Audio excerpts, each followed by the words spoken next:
আমরা সকলেই জানি আমাদের জনগোষ্ঠীর 1/3 তরুণ ও যুব সমাজ। আমরা বর্তমানে মতান্তরে 17 কোটি জনগোষ্ঠী। আমরা এই জনসংখ্যা বাড়ছে 2.2 হারও যদি আমরা ধরি তাহলে পরে এই সংখ্যা কিন্তু খুব কিছুদিনের মধ্যে অল্প কিছুদিনের মধ্যেই প্রায় 20 কোটি ছাড়িয়ে যাবে। একদিকে জমি কমছে, আরেকদিকে মানুষ বাড়ছে। এমত অবস্থায় আমাদের খাদ্য নিরাপত্তার জন্যে কি করণীয়? নিশ্চয়ই আমরা বলবো যে আমাদের উৎপাদন বাড়াতে হবে, আমাদের উৎপাদন প্রক্রিয়াতে আধুনিকীকরণ করতে হবে, আমাদের সংরক্ষণ ব্যবস্থাতে প্রযুক্তির ব্যবহার বাড়াতে হবে।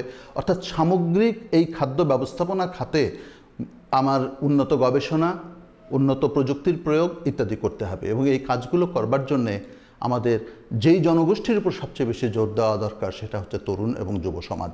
এই তরুণ এবং যুব সমাজ যে কোনো কারণেই হোক তারা আজকে কৃষি থেকে মুখ ফিরিয়ে নিয়েছে অথবা কৃষিতে তাদের আগ্রহ কমে গেছে।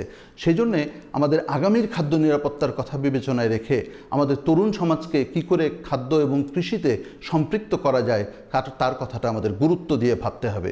আমাদের নীতি নির্ধারকদেরকে আজকে বিবেচনার মধ্যে আনতে হবে যে কি করে আমাদের এই মেধাবী তরুণ সমাজ তারা আগামীর খাদ্য নিরাপত্তাকে তারা নিশ্চিত করতে পারে, তারা তার জন্যে কীভাবে তাদের মেধাকে বিনিয়োগ করতে হবে।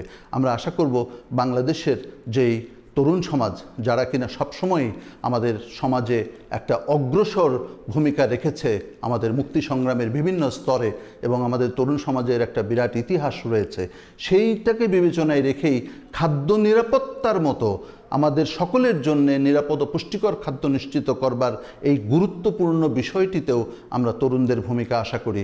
আমরা আশা করি তারা কৃষি এবং খাদ্যের ব্যাপারে মনোযোগ দেবেন এবং নীতি নির্ধারণী সহায়তা তাদেরকে দেওয়া হবে এবং তাদের নেতৃত্বেই আমরা আগামীর বাংলাদেশে সবার জন্য নিরাপদ ও পুষ্টিকর খাদ্য নিশ্চিত করতে পারবো এই প্রত্যাশা রাখছি।